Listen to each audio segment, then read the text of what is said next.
Assalamualaikum warahmatullahi wabarakatuh. Bagaimana kabar teman-teman pada hari ini? Semoga selalu dalam keadaan sehat walafiat. Ada satu pertanyaan dari seseorang, apakah seseorang yang telah divonis dan telah menjalani pidana, kasusnya yang sama dapat diangkat kembali dan disidang kembali? Terima kasih atas pertanyaannya. Jadi di dalam hukum pidana Indonesia menganut asas nebis in idem, terhadap perkara yang sama tidak bisa diadili dua kali. Ya, hal ini dapat dijelaskan di dalam Kitab Undang-Undang Hukum Pidana di pasal 76 ayat 1 dan ayat 2. Penjelasannya di ayat 1 bahwa tidak boleh dituntut dua kali karena perbuatan yang oleh hakim Indonesia terhadap dirinya telah diadili dan telah mempunyai kekuatan hukum tetap. Artinya kasus tersebut memang telah mempunyai hukum tetap, diadili oleh hakim Indonesia, itu tidak bisa dituntut kembali. Yang kedua, di ayat 2-nya yang tidak bisa dituntut kembali atau disidang kembali adalah seseorang yang telah diadili dan divonis bebas oleh hakim. Itu juga kasus yang sama tadi, yang mendapat vonis bebas tidak bisa dituntut kembali. Ataupun seseorang yang telah menjalani pidana seluruhnya juga tidak bisa, kasus yang sama tidak bisa dituntut kembali.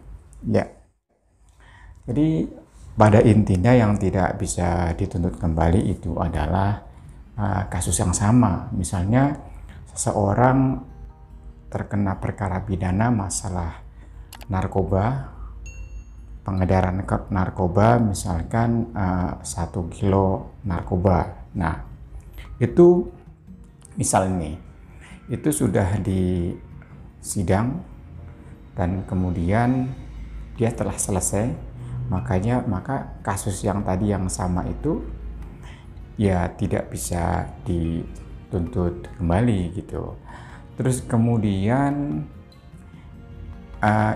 itu hanya contoh tadi ya, artinya. Tetapi apabila yang bersangkutan itu mempunyai kasus yang beda, misalkan pencurian atau dan kasus yang lain, maka kasus yang beda tadi tetap bisa dituntut kembali atau disidangkan, atau seseorang tersebut bisa disidang kembali dengan kasus yang beda. Tetapi kasus yang tadi yang telah selesai menjalani pidana, maka itu dia tidak bisa dituntut kembali. Jadi mungkin itu penjelasannya. Pada intinya adalah yang tidak bisa dituntut kembali adalah kasus yang sama, baik dia yang sudah divonis menjalani ataupun memang ketika persidangan dia mendapat vonis bebas. Nah, ini juga tidak bisa diajukan kembali. Tetapi terhadap kasus yang lain, misalkan narkoba tadi, kasusnya itu sebagai pengedar segini gram, tapi dia di tempat lain punya kasus yang narkoba juga, tapi dengan tindak pidana di tempat lain yang memang belum disidangkan, tetap itu bisa. Tetapi yang tadi misalkan hanya segini gram yang sudah disidangkan, sudah selesai, tidak bisa dituntut kembali. Nebis in idem artinya perkara yang sama tidak bisa diadili untuk yang kedua kali. Mungkin itu penjelasannya. Ya, mohon maaf kalau ada salah-salah kata. Semoga bermanfaat. Assalamualaikum warahmatullahi wabarakatuh.